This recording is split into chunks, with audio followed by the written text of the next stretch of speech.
The current trends. Well, I think one of the things which happened in the last few years is that museums need to find more and more their own means of financing because governments have less to spend.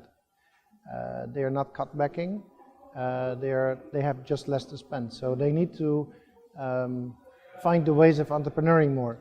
So it means that the whole skill, the whole set of what you can think in creativity on entrepreneuring is now being invented, or if you could say reinvented. It could be from retail to sponsoring, fundraising, it could be anything. So that's the trend over the last few years, I think. The projects, oh, mnogo. My favorites, well, that's always dangerous to say, because I work from Norilsk to Komi to Kazan, Altai. But just to give you an example about the Moskovsky Zoo Park, they have this big program, successful program, with almost between 8 and 10 million ruble on sponsoring animals. So you can label your company name or your private name to an animal. So suppose I would be very rich. My name is Bjorn, which means medved. So I could sponsor all the medveds. And then my name would be there. I would look cool. So this is a big program, a very successful program. And you also have interesting projects in Rostov Kremlin Museum in Veliki, which has a fantastic fundraising for the new horse yard. It's a new exhibition space outside the Kremlin. But you have much more. You have like a new museum in Kai, in Kazan, aerospace museum. In Kaluga, very interesting things happen now with the aerospace museum. Sviarsk is a UNESCO World Heritage. They do a tremendous job with the fundraising for the social projects, which I think is tremendous. Really, очень круто. So many museums. In Komi, we tried now to think about how to reinstall this in a new way, all the museums and libraries, because they could work more together. Yeah, so many projects I can tell you about. Yekaterinburg, Omsk, I don't know, too many. Khanty-Mansiysk.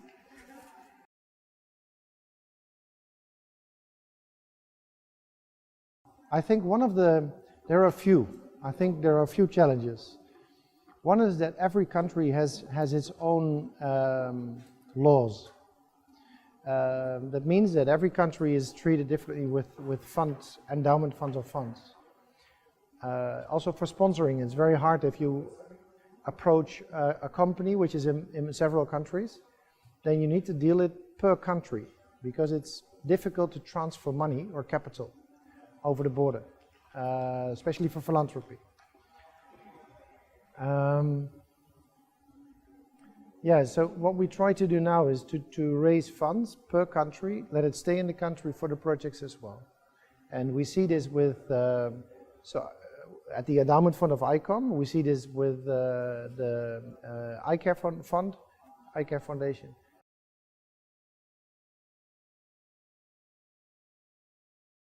Take care of your young staff, because the young are the talent of the future, and I think they need to build the future. That's at least one. Another one could be that I believe that Russia needs to build up Russia, and I only can support. That's what I believe in. And I think more and more you have capable people in Russia, skilled, quality, high potential in drive, entrepreneur skills. So this is another thing.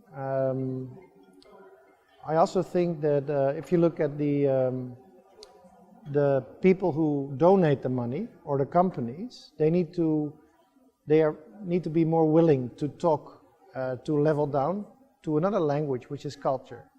That means that the cultural people need to look up to economists and the companies, because I see that they rarely talk to each other, and I also see that they talk different languages. So it would be nice if they talk more to each other and find a way how to work together more, because everybody has a goal. You know, one with the money wants to be remembered in life, not because of the money, because that's nothing.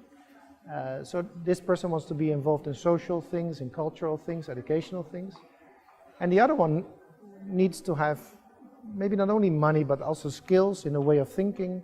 So training could be given, connections could be given. So if they work more, collaborate together, that would be fantastic. But Russia is already doing this, but more and more and more.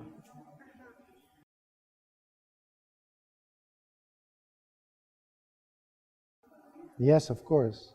What I see is that, so this other fund, the iCare Foundation, is in the health. And we are in several countries in the world. Same as for ICOM, which is also in a lot of countries in the world. And health could learn from the cultural sector in the way of raising funds, in the way of treating each other, in the way how to bring up the necessities to the table, which sometimes in culture is hard because it's not always measurable what you want to achieve or what you want to deliver with the new funds or the new means.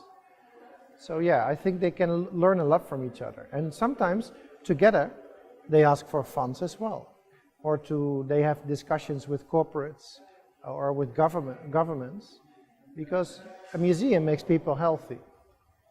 A lot of examples are for this. You know, in Canada there's a good example.